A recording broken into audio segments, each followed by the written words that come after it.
आप ये देखिए कि शीजान ने ब्रेकअप करने के पीछे पुलिस को क्या वजह बताई है। उसका कहना है कि वो दिल्ली में हुए श्रद्धा हत्याकांड के बाद से काफी डर गया था और उसे ऐसा लगता था कि तुनिशा और वो दोनों अलग अलग धर्म से हैं, एक हिंदू है दूसरा मुसलमान है, इसलिए अब उन्हें अलग हो जाना चाहिए। उनके रिश्ते का कोई भविष्य नहीं है क्योंकि उनके धर्म अलग अलग है। इसके अलावा वो इस बात को लेकर भी चिंतित था कि तुनिशा उससे 8 साल छोटी थी, यानी दोनों के बीच में उम्र का एक बड़ा जो है अंतर था।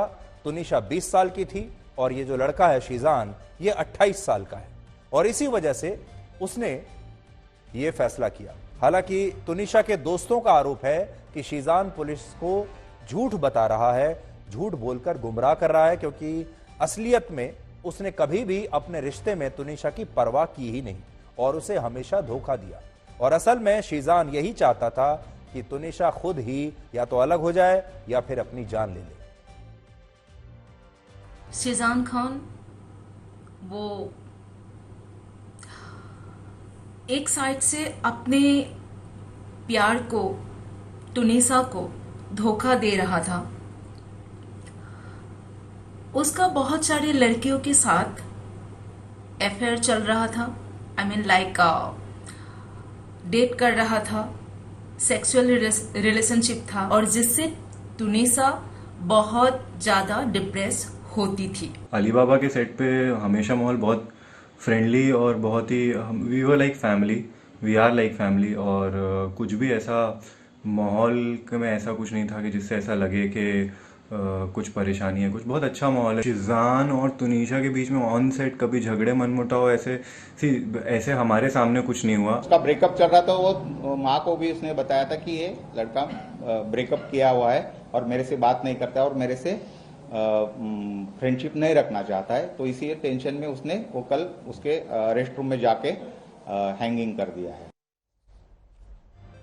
ये जो स्थिति है जो आज पैदा हुई है, ये हो सकता है हमारे देश में हजारों लाखों युवाओं के जीवन में ऐसी स्थिति कभी ना कभी पैदा जरूर हुई होगी। अब इस घटना के बाद यहां 3 बातों को समझना बहुत आवश्यक है। पहली बात, जब कोई हमें धोखा देता है तो उसकी सजा हम अपने आप को क्यों देते हैं? किसी व्यक्ति को जिसे हमने सबसे ज्यादा अपना माना है, उसके बिना हम जिंदा क्यों नहीं रह पाते? और कोई भी रिश्ता जीवन से बड़ा क्यों बन जाता है? और आज आप ये भी सोचकर देखिए कि जब कोई व्यक्ति किसी दूसरे व्यक्ति की जान लेता है तो उसे हम हत्यारा कहते हैं, जब वो मर्डर करता है किसी का। लेकिन जब कोई व्यक्ति खुद की जान ले ले तो उसे क्या कहा जाए? ये भी तो एक हत्या है। जब आप दूसरे की जान लेते हैं उसे हत्या कहा जाता है, लेकिन जब आप अपनी जान लेते हैं तो उसे भी हत्या ही कहा जाएगा। उसे इसीलिए हम आत्महत्या कहते हैं, यानी अपनी जान लेना। सबसे बड़ी बात यह है कि तुनिशा के परिवार को और उसके दोस्तों को यह बात अच्छी तरह से पता थी कि वो डिप्रेशन में है और वो पहले भी 2 बार आत्महत्या करने की कोशिश कर चुकी थी, लेकिन इसके बावजूद ना तो परिवार के लोग उसे बचा पाए, ना ही उसके दोस्त उसकी कोई मदद कर पाए और तुनिशा के लिए यह रिश्ता उसके जीवन से भी ज्यादा बड़ा हो गया। और यहां बात सिर्फ तुनिशा की नहीं है।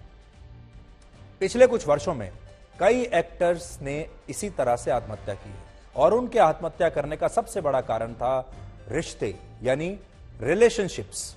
मैं आपको आज बड़ी स्क्रीन पर कुछ आंकड़े दिखाना चाहता हूं और जरूरी नहीं है कि इसके लिए हम सिर्फ ये सोचें कि एक्टर्स ही ऐसा करते हैं या छात्र ही ऐसा करते हैं। आज आप बड़ी स्क्रीन पर आपको जानकर हैरानी होगी कि हमारे देश में लगभग 43%, 43% आत्महत्याओं के पीछे सबसे बड़ा कारण होता है ये रिलेशनशिप। देखिए, आत्महत्या की जो वजहें हैं उसमें सबसे बड़ा कारण है रिश्ते, यानी जो रिश्ते हम अपने लिए बनाते हैं, अपने खुश रहने के लिए बनाते हैं, अपने सुख के लिए बनाते हैं, वही रिश्ते हमारी जान ले लेते हैं। वर्ष 2021 में भारत में लगभग 33% आत्महत्याओं के पीछे पारिवारिक समस्याएं सबसे बड़ा कारण थी, जिनमें रिलेशनशिप्स सबसे अहम थे, जबकि विवाह से जुड़ी समस्याओं की वजह से 4.8%, लव अफेयर्स की वजह से 4.6% और अवैध संबंधों यानी रिश्ते में धोखे की वजह से 0.4% लोगों ने आत्महत्या की थी। अब देखिए आप, आत्महत्या की वजहें जो है हमारे देश में क्या क्या है। सबसे बड़ी वजह देखिए पारिवारिक समस्याएं जो होती हैं, ये भी एक तरीके से रिश्तों की ही बात है।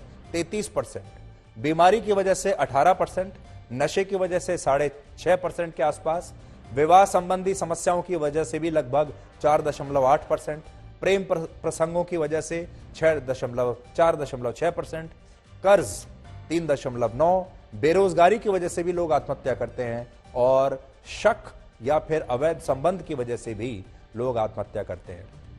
हमारे देश में लोग कितनी वजहों से आत्महत्या करते हैं आप देखिए, और ये सारी वो जान है जिन्हें बचाया जा सकता है। ये सारी वो जिंदगियां हैं जिन्हें आज जिंदा होना चाहिए, जिन्हें हम बचाने की कोशिश तक नहीं करते।